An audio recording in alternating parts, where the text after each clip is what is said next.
Alright, so we're gonna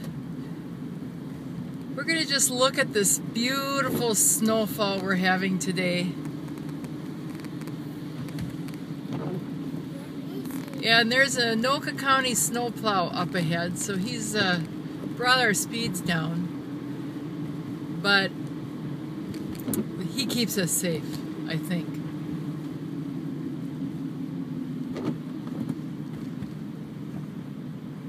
So, welcome to Minnesota 2013. I hope this is the last hurrah. We're getting cabin fever in this state, and this is getting boring, so goodbye.